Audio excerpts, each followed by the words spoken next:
How to fix Apple Music library not syncing on your device. To fix this issue, first of all, you have to sign out and back log into Apple ID.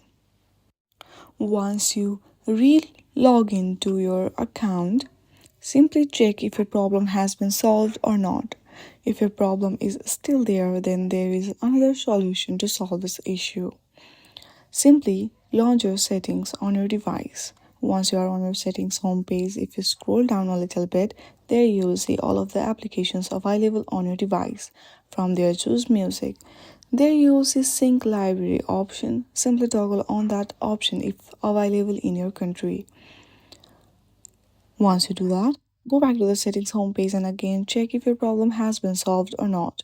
If your problem is still not solved, then the very next step you need to follow is simply go through the general available on settings homepage. Once you go to the general, if you scroll down a little bit, there you will see iPhone storage.